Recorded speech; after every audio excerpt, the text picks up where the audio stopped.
addition, there are certain areas that you need to understand clearly and to know about your customers. For example, what are their spending patterns? Do they make purchases during certain times of year, during certain times of the day, during certain weekdays? If you are a weekend retreat and you own a hotel, do they typically purchase and look for your hotel the 2 nights before? Do they seek you out 2 weeks before, a year before? You need to understand those spending patterns. You need to look at demographics, and those are the typical age, gender, where people are located.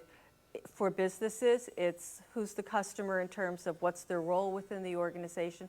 Those are general types of information. But in addition, you have to understand psychographics. That's behavioral patterns, lifestyle. So what influences how they're making decisions? So for example, you're going after the child's market and you sell some great products for 8 to 12-year-olds. Well, do the 8 to 12-year-olds make decisions, or are they influenced by their parents, or are they influenced by their friends? Understanding the differences of influencers, how decisions are made, how much money they have, those spending patterns are all key to determining how you develop a marketing strategy and how you develop customer profiles. And you need to know their pain. And pain is not necessarily a physical pain, but what's the problem you're solving for them?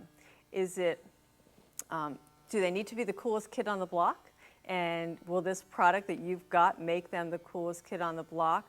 Or for an organization, is the pain the fact that their business isn't growing the way it needs to be, and you've got some computer software that will solve that, and that's the pain that you're solving for them. So understanding that is all part of developing a solid customer profile.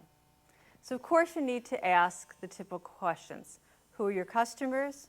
What influences purchases, as we mentioned before?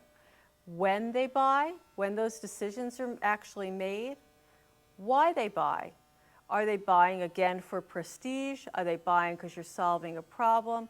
Are they buying your product because you create an opportunity for them? Is it a learning experience that you provide? You need to think about that.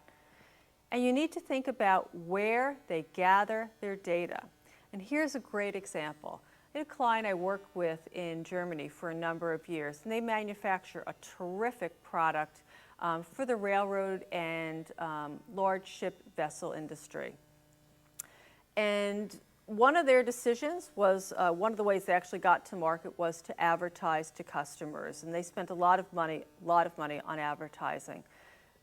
But after a few years, the marketing director made a decision not to advertise in one specific magazine. And when I came to him and we were developing a marketing survey, I said to him, "Why are you no longer advertising?" And he said, "Well, I don't think this is a respected magazine. I don't think our customers really read it. I personally think it's sort of trashy, and so I don't want to advertise in it any longer." I said, "Okay, when we do our survey, do you mind if we include that amongst the list of magazines and publications that your customers currently read for information, just to get a sense of that and to confirm what you believe?"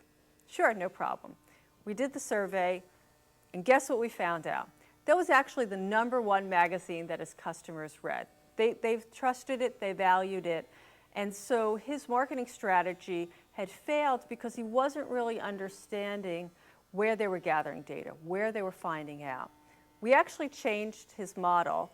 We ended up not just advertising, but getting a number of articles placed in this magazine, because this is how they were gathering information, and this was a valued source for his customers. Didn't matter what he thought, it mattered what his customers thought.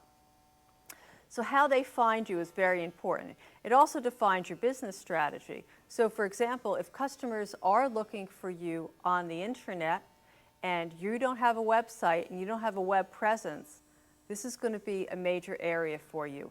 You may not sell online, but if people gather information online, or if they use this as a source of credibility, do you really know what you're talking about? If you don't have a website any longer, these days it's not it's not a good method to not have a website.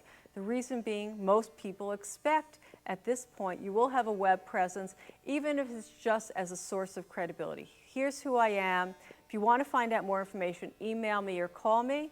You can't buy directly online, but it is a way of finding out who you are.